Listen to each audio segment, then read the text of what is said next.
India में diabetic जो patients हैं वो बहुत हो रहे हैं, हाइपरटेंशन के जो पेशेंट्स हैं वो बहुत स्पीड में बढ़ रहे हैं। ये दोनों किडनी फेलियर से क्या स्ट्रांगली लिंक्ड हैं? अच्छा। खाली इंडिया में नहीं, दुनिया में ना डायबिटीज और हाई ब्लड प्रेशर आजकल बहुत ज़्यादा बढ़ रही है उसकी इंसिडेंस। और इस वजह से क्योंकि हम लोग हमेशा काम में बिजी रहते हैं, अपनी हेल्थ पे ध्यान नहीं देते हैं। इसका मतलब ये नहीं कि अगर आपको डायबिटीज़ है या आपका ब्लड प्रेशर हाई है आपकी किडनी फेल हो जाएगी। बहुत सारे ऐसे प्लेयर्स हैं जिनको लेना, ये सब पेन किलर्स लेना ज़रूरी होता है, वो सालों से ले रहे होते हैं, लेकिन बाद में पता चलता है कि उसकी किडनी फेल हो गई। लेकिन लॉन्ग टर्म किडनी के लिए अच्छा नहीं है, खाली किडनी के लिए नहीं, हार्ट के लिए भी अच्छा नहीं है। If your kidney fails, that puts the pressure on the heart, right?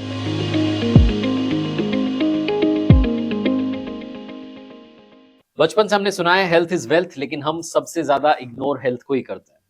हम सबसे पीछे प्रायोरिटी लिस्ट में अपनी हेल्थ को रखते हैं, अपनी हेल्थ का ख्याल नहीं रखते, और जब कोई बीमारी हमारे पास आ जाती है फिर हमें समझ में आता है कि ओहो कितना कुछ मैंने गड़बड़ कर दिया है। तो पहले से आप कैसे ख्याल रख सकते हैं स्पेशली अपनी किडनी का, उसके बारे में बात करेंगे। सीके बिरला हॉस्पिटल्स जयपुर जो है हैप्पीली होस्ट कर रहे हैं डॉक्टर नीरजा अग्रवाल जी को। Thank you so much ma'am हमें ज्वाइन करने के लिए, and thanks to CK Birla hospitals कि आप उनकी वजह से यहाँ हैं और हमसे बातचीत कर रही हैं। मैम के बारे में आपको बताना चाहूंगा, हमारे इस गपशप विद कार्तिक के प्रोग्राम में, इस पॉडकास्ट में जो मैम जुड़ी हैं वो एक बोर्ड सर्टिफाइड नेफ्रोलॉजिस्ट हैं। क्लीवलैंड क्लिनिक फ्लोरिडा में ट्रांसप्लांट नेफ्रोलॉजी और living donor kidney transplant program जो है उसे लीड करती हैं। उनकी एक्सपर्टीज जो है वो kidney transplants, complex and block transplants और ट्रांसप्लांट पेशेंट्स की जो किडनी डिजीज है उसमें है। रिसर्च में भी काफी एक्टिव है। तो आपसे बेहतर कौन होगा बात करने के लिए। किडनी को लेकर के बहुत सारी बीमारियां आजकल देखने को मिल रही है, बहुत सारे लोग जो है परेशान है किडनी को लेकर के। किडनी डिजीज जो है मैम जनरली कहते हैं कि इट्स अ साइलेंट कंडीशन, अचानक से जो है आ जाती है, पता नहीं चलता, और फिर जो है समझ में नहीं आता आप क्या करें। अर्ली वार्निंग साइंस क्या कुछ होते हैं जिन्हें हम लोग मिस कर रहे हैं और हमें बाद में पता चल रहा है? So first of all, I want to thank the CK Birla Hospital for hosting me. I'm very happy to be here in Jaipur speaking with you. Thank you.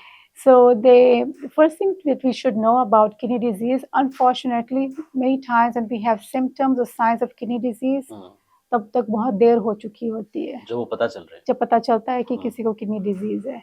क्योंकि अधिकतर लोगों को जिनको किडनी डिजीज होती है उनको डायबिटीज या high blood pressure होता है, और क्योंकि हमारे पास 2 किडनीज हैं, जब एक किडनी फेल हो चुकी है दूसरी किडनी भी आधी करीब फेल हो चुकी होती है, तब आपको साइंस सिम्टम्स शुरू होते हैं किडनी डिजीज के।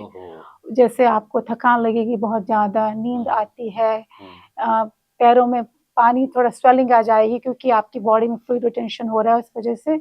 लेकिन तब तक बहुत लेट हो जाता है, इसीलिए स्क्रीनिंग बहुत ज़्यादा इम्पॉर्टेंट है। बहुत ज़्यादा इम्पॉर्टेंट है। अगर आपकी फैमिली में डायबिटीज़ है या हाई ब्लड प्रेशर है, या आपको डायबिटीज़ और हाई ब्लड प्रेशर ऑलरेडी है, तो आपकी कम से कम हर 6 महीने में, साल में एक बार स्क्रीनिंग करानी चाहिए।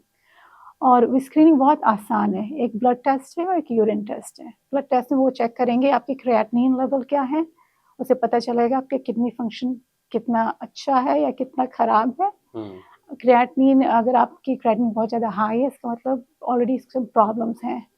और दूसरा टेस्ट है यूरिन टेस्ट, इसमें खाली प्रोटीन के लिए चेक करते हैं, क्योंकि नॉर्मली आपकी यूरिन में प्रोटीन नहीं होना चाहिए। अगर आपकी यूरिन में प्रोटीन है इसका मतलब कोई प्रॉब्लम है, और शुरुआत प्रोटीन से ही होती है। और अगर उस समय अगर पता चलता है कि कोई डैमेज है, उस समय अगर ट्रीटमेंट शुरू कर देते हैं तो वो प्रॉब्लम सॉल्व हो सकती है। Right, so ma'am is saying कि अर्ली वार्निंग साइंस जो हैं, don't wait for those signs, because वो जब आएंगे वो तब आएंगे जब एक किडनी फेल हो चुकी है और दूसरी भी आधी 50% जो है डैमेज हो चुकी है। तब आपको पता चलेगा कि बहुत प्रॉब्लम है, बट प्रॉब्लम तो बहुत पहले आ चुकी थी। And if you really want to address that problem, तो सोल्यूशन ये है कि आप ईयरली या हाफ ईयरली जो है, जैसा मैम कह रही है, स्क्रीनिंग करवाइए, रूटीन हेल्थ चेकअप करवाइए। एक चीज मैं आपसे जानना चाहूंगा, कितनी जो है लाइफस्टाइल चॉइसेस जो हैं वो हमें जो है प्रभावित कर रही हैं, अफेक्ट कर रही हैं, चाहे डाइट की बात करें, हाइड्रेशन की बात करें, एक्सरसाइज की बात करें, किडनी डिजीज में कितना ये रोल प्ले करती हैं? बहुत इंपॉर्टेंट रोल प्ले करती हैं, क्योंकि किडनी डिजीज खाली किडनी डिजीज डायरेक्टली नहीं होती है ना। जिनको किडनी डिजीज होती है अधिकतर, मैं जैसे आपको बताया अभी, डायबिटीज, हाई ब्लड प्रेशर, ये सारे रिस्क फैक्टर्स हैं किडनी डिजीज के लिए। तो having a healthy lifestyle is very important. आपको ठीक से सोना, खाना पीना, आप उस पर ध्यान देना चाहिए कि आप क्या खा रहे हैं। बहुत ज़्यादा शुगर नहीं लेना चाहिए, कार्बोहाइड्रेट्स नहीं खाना चाहिए, क्योंकि जैसे डायबिटीज होती है, जैसे नमक कम खाना चाहिए क्योंकि बहुत ज़्यादा नमक खाने से ब्लड प्रेशर हाई हो जाता है, और डायबिटीज और हाई ब्लड प्रेशर से किडनी डिजीज होती है। खाली उनसे नहीं होती, लेकिन those are the most important risk factors. So also regular exercise, walk करना, कम से कम अगर आप दौड़ नहीं सकते तो वॉक तो कर सकते हैं। तो अगर आप एक्सरसाइज करते हैं 20 मिनट कम से कम 3-4 बार हफ्ते में, उससे बहुत हेल्प मिलती है। राइट।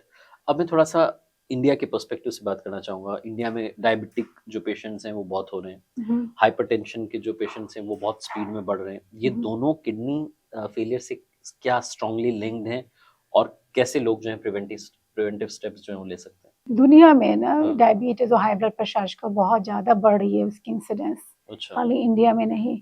और इस वजह से क्योंकि हम लोग हमेशा काम में बिजी रहते हैं, अपनी हेल्थ पे ध्यान नहीं देते हैं। और दूसरी बात, obesity is a big risk factors for both diabetes and high blood pressure. तो आपको अपना वेट हमेशा शुड बी चेक रहना चाहिए ना। अगर थोड़ा एक्सरसाइज करें, हेल्दी खाना खाएं जिसमें वजन भी थोड़ा संभला रहे, तो बहुत इंपॉर्टेंट है। अगर आप एक्सरसाइज करेंगे, ठीक से खाना खाएंगे, ठीक से पानी पिएंगे, सोएंगे, लाइफ में स्ट्रेस कम रहेगा, तो उससे बहुत फायदा होता है।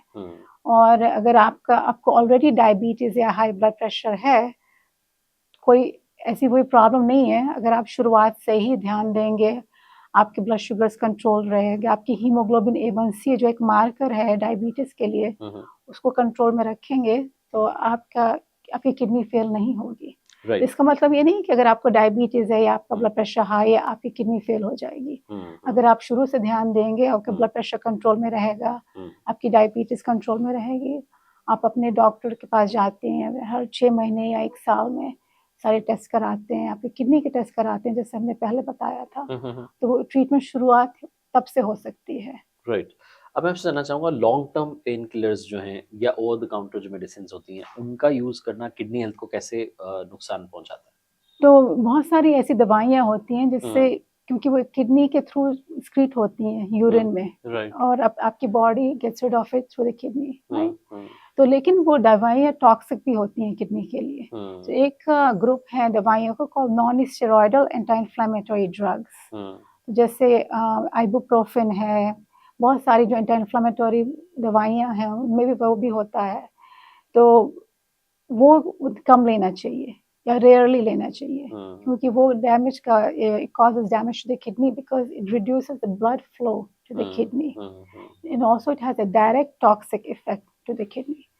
Most of the time, if you have fever, if you have a painkiller, you don't want to use non-steroidals.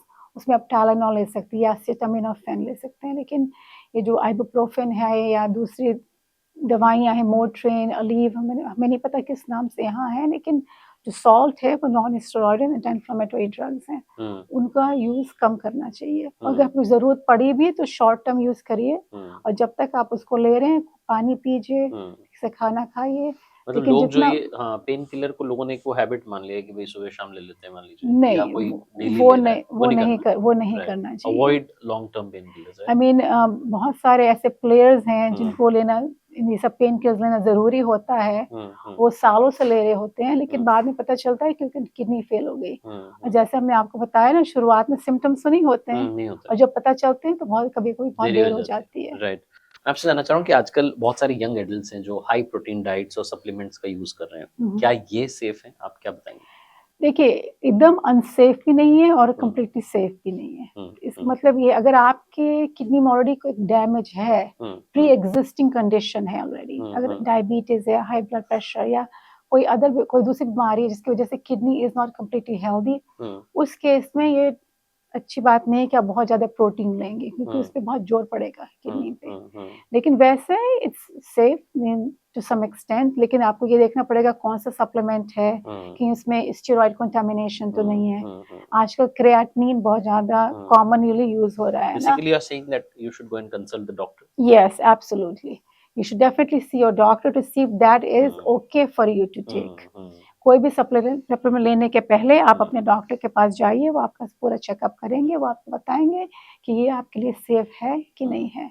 या फिर आप ये भी करेंगे कि डॉक्टर जो प्रिस्क्राइब कर रहे हैं आप उसको भी ले सकते हैं? यूजुअली वहाँ अब ऐसा हो सकता है, लेकिन ये ओवर द काउंटर होते हैं ना, हर कहीं भी बिक रहा होता है, तो आप ले सकते हैं, लेकिन इसका मतलब नहीं है कि वो आपके लिए सही है। फिट है, हाँ, हाँ, राइट राइट। आप जाइए अपने डॉक्टर से हम्म, डिस्कस करिए, वो आपको हम्म, बताएंगे हाँ नहीं आप ले सकते हैं, आप नहीं ले सकते। राइट। अब मैं आपसे जानना चाह रहा हूँ मैम कि लॉन्ग टर्म अगर हम किडनी हेल्थ की बात करें, सॉल्ट इनटेक आप अभी बात कर रही थी कि नमक जो है बहुत ज़्यादा नहीं खाना है, इसका कितना रोल होता है और रोज़ाना कितना नमक, नमक कहते हैं हम स्वादानुसार, लेकिन सेहतानुसार मतलब हेल्थ के अकॉर्डिंग कितना आप जो है सजेस्ट करेंगे हमें? तो नमक का एक मॉडरेशन में खाना चाहिए, क्योंकि बहुत हम लोग की आदत है ना नमक, अचार में नमक, सब जगह, खाने में नमक, राइट, खाने में ऑलरेडी नमक ज्यादा रहता है, फिर भी हम नमक डाल थोड़ा डाल और के डालो, खाने हाँ, के हमें राइट, और थोड़ा सा दे दो, अच्छा हाँ, लगता है, सॉल्टी के लिए, अच्छा तो लगता है, लेकिन लॉन्ग टर्म किडनी के लिए अच्छा हम्म, नहीं है, खाली किडनी के लिए नहीं, हार्ट के लिए भी अच्छा नहीं है। हम्म, क्योंकि अगर आप ज्यादा नमक खाते हैं तो आपका ब्लड प्रेशर हाई होता है, ब्लड प्रेशर हाई होता है तो जोर पड़ता है किडनी पे भी, हार्ट पे भी। तो लॉन्ग टर्म नमक अच्छा नहीं है। मॉडरेशन आप कहेंगे कि less than 2.3 grams of salt per day is recommended, less than 2.3 grams, 2.3 grams. लेकिन अगर आपको ऑलरेडी आपका ब्लड प्रेशर ऑलरेडी हाई है, आपको ऑलरेडी कोई दूसरी हार्ट की प्रॉब्लम या किडनी की प्रॉब्लम है, तो रिकमेंडेशन इज 1.5 ग्राम्स और लेस। लेकिन वो एकदम ये हम ये भी नहीं कह रहे हैं कि आप बिल्कुल नहीं छोड़ दो, खाइए, हाँ, हाँ, आप नमक छोड़िए नहीं, हम बस कह रहे हैं कि ऊपर से थोड़ा मत डालिए कुछ भी, ऊपर से नहीं डालिए, खाने में थोड़ा कम डालिए। हाँ, कम कीजिए बेसिकली, हाँ, मैम ये कहना चाह रही हैं नमक को कम कीजिए, हम ये भी नहीं कह रहे कि आप हाँ, मेजर कर करके हाँ, वो खाइए, भी मत थोड़ा करिए, बट जितना हाँ, आप खा रहे हैं अभी हाँ, उससे थोड़ा कम थोड़ा कर सा कम कर लीजिए। लीजिए, हाँ, फायदे में रहेंगे। हाँ, अब थोड़ा सा हम बात करते हैं किडनी ट्रांसप्लांट और एडवांस ट्रीटमेंट्स की, बिकॉज आप तो फ्रंट से लीड कर रही हैं, अगर मैं पूरी दुनिया के लिए बात करूं तो बेनिफिशियल जो टेक्नोलॉजीज हैं उसके लिए आप काम कर रहे हैं। अगर अभी एआई का ज़माना है, एआई की बात करते हैं, रोबोटिक्स की बात करते हैं, डिजिटल टेक्नोलॉजीज की बात करते हैं, मॉडर्न किडनी ट्रांसप्लांटेशन और नेफ्रोलॉजी में जो है ये क्या रोल प्ले कर रहे तो एआई का बहुत बड़ा रोल है। जैसे आपको पता है कि किडनी ट्रांसप्लांट एक डोनर एक रेसिपिएंट के बीच में होता है। हैं? कोई भी किसी को किडनी नहीं दे सकता, क्योंकि कंपैटिबिलिटी होनी चाहिए। राइट, तो एआई बहुत ज़्यादा हेल्प कर रहा है वो कंपैटिबिलिटी डिटरमिन करने में, कि ये पेशेंट मैच कर सकता है कि नहीं इस किडनी के लिए, is this a right match और नॉट। तो AI is helping with that match, right. Another thing is AI is also helping with the robotic kidney transplant, minimally invasive. तो उसमें हीलिंग बहुत जल्दी होती है और पेशेंट के लिए भी लॉन्ग टर्म अच्छा होता है।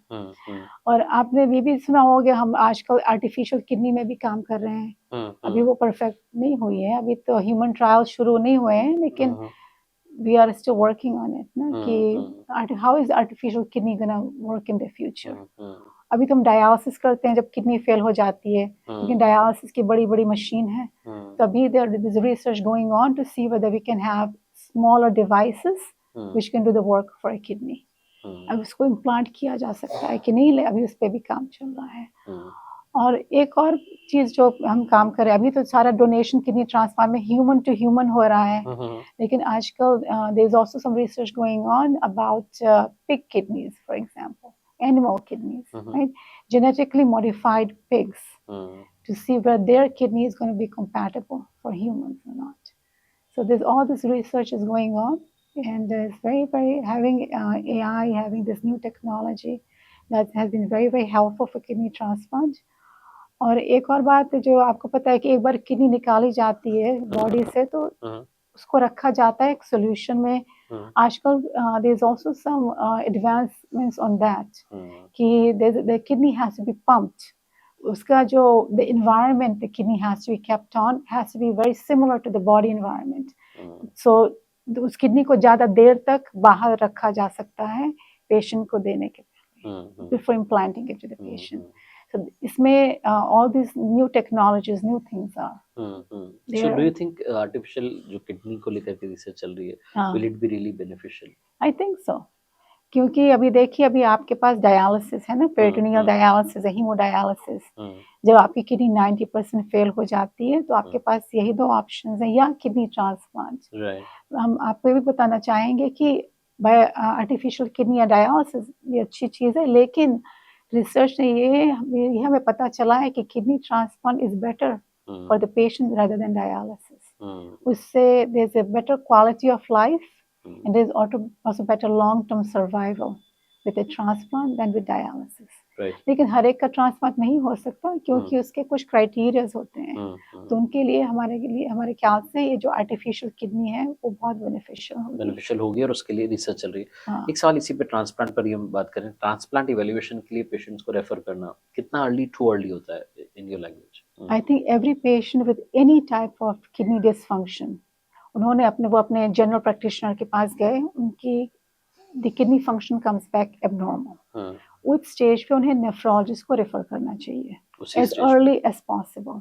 जैसे हमने बात किया था कि protein in the urine is sine of kidney damage ना, एट दैट पॉइंट अगर आप जनरल प्रैक्टिशनर के पास गए, आपने यूरिन टेस्ट किया, वो एबनॉर्मल आया, हमारे यूरिन में ब्लड है, हमारे यूरिन में प्रोटीन है, उसकी क्या मीनिंग है?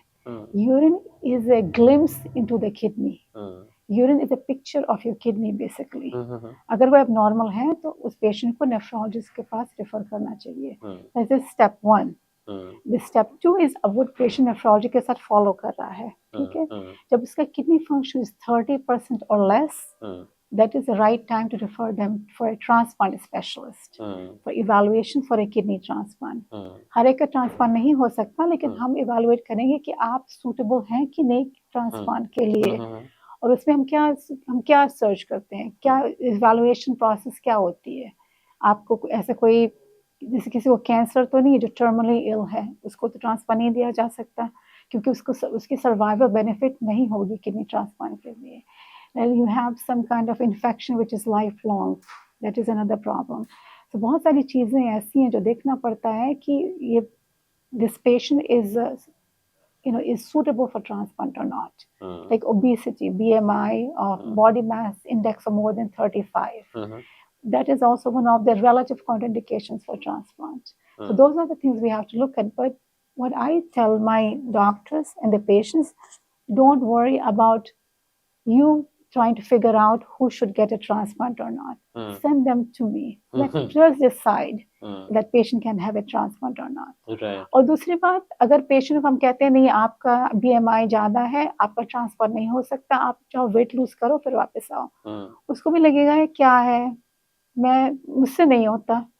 लेकिन अगर आप एक ट्रांसप्लांट स्पेशलिस्ट को भेजते हो उस पेशेंट को और हम उससे बात करते हैं, समझाते हैं सब कुछ, तो उनको एक इंसेंटिव मिलती है कि देखो अगर हम ये कर लेंगे हमारा ट्रांसप्लांट हो सकता है, फिर हमें डायलिसिस की जरूरत नहीं पड़ेगी। तो हमारे ख्याल से every patient should be referred to a transplant specialist regardless whether the nephrologist thinks whether they are suitable or not for transplant. Absolutely. तो बेसिकली मैम कह रही हैं कि earliest possible, as soon as possible जो है पहुंचना चाहिए। अब बात करते हैं मैम क्लीवलैंड क्लिनिक की बात करते हैं फ्लोरिडा में, जहां आप वर्क कर रही हैं, अमेजिंग वर्क कर रही हैं। वर्ल्ड क्लास ऑर्गन ट्रांसप्लांटेशन के लिए क्लीवलैंड क्लिनिक जो है वो जाना जाता है। क्या फिलॉसफी जो है इस ग्लोबली सक्सेस मॉडल को जो है ड्राइव कर रही है, क्या लगता है? हमारी फिलॉसफी बहुत आसान है, we put patients first. Patients first is our basic philosophy.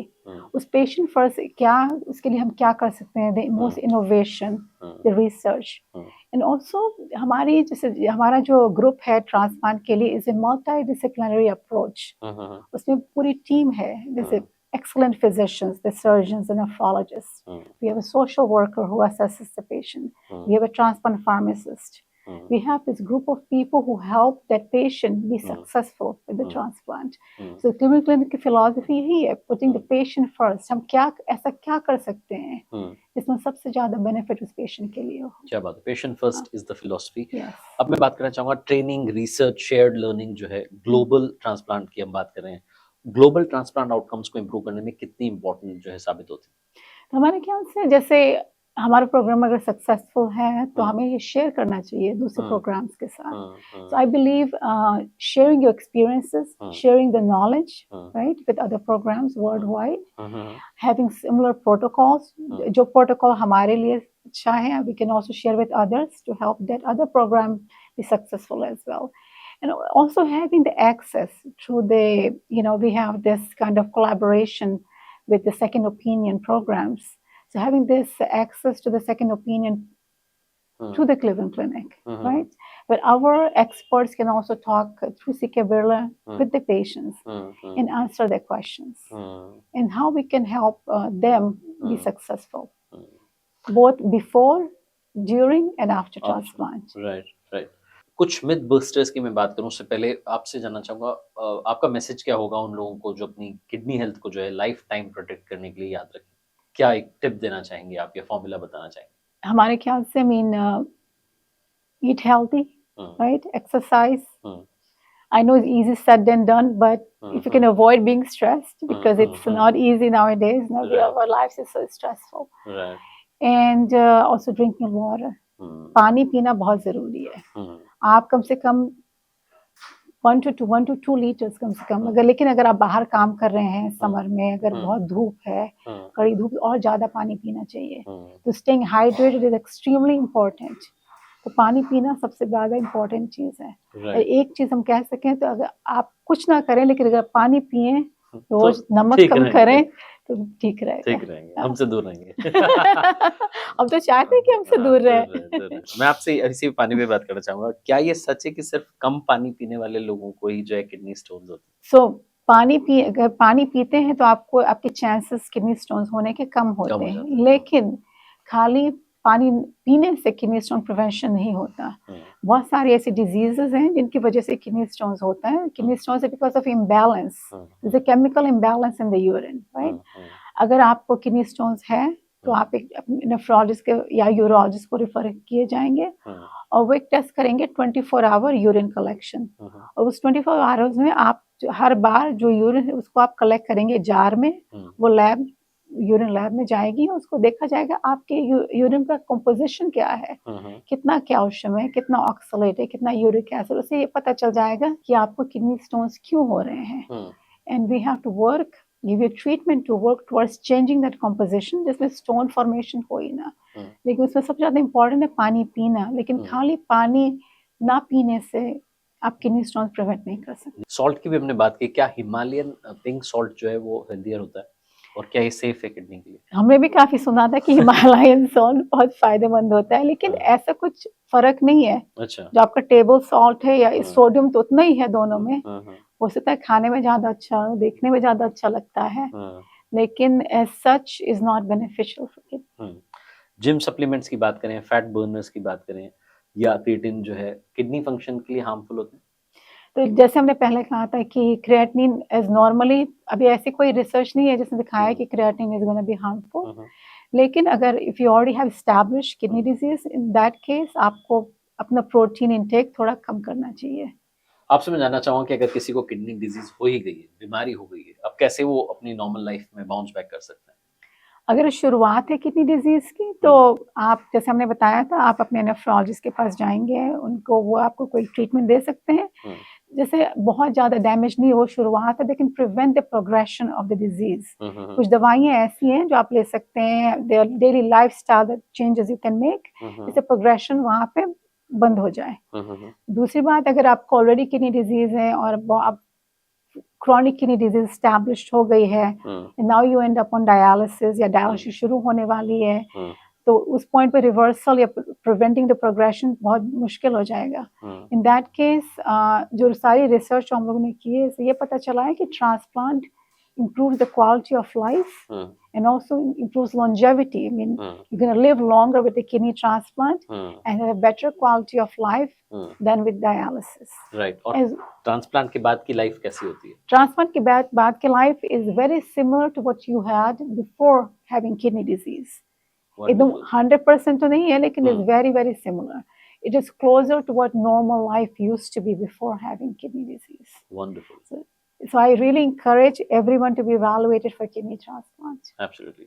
कुल मिलाकर के आप स्क्रीनिंग के लिए जाइए हर साल, अगर पॉसिबल है 6 महीने में पॉसिबल तो और अच्छा रहेगा आपके लिए, आपकी हेल्थ के लिए, क्योंकि जैसा मैंने बताया अर्ली वार्निंग साइंस जो हैं वो तब मिलते हैं जब तक पहली किडनी जो है फेल हो चुकी है, दूसरी भी 50% डैमेज हो चुकी है। So it's better to prevent it. एक चीज और मैं आपसे जानना चाह रहा हूँ, हार्ट फेलियर और किडनी इश्यूज जो हैं क्या साथ साथ जो दिखते हैं हमें, ये साथ साथ क्यों होते हैं? ये मिथ है या मेडिकल रियलिटी है? What do you think? तो heart and kidney is in hand to hand. अगर आपकी, if your kidney fails, that puts pressure on the heart, right. क्योंकि अगर आपकी किडनी फेल होती है तो आपकी बॉडी में स्वेलिंग होगी, you can have fluid retention, उस वजह से हार्ट पे प्रेशर पड़ेगा। So kidney failure is one of very major risk factors for heart disease itself.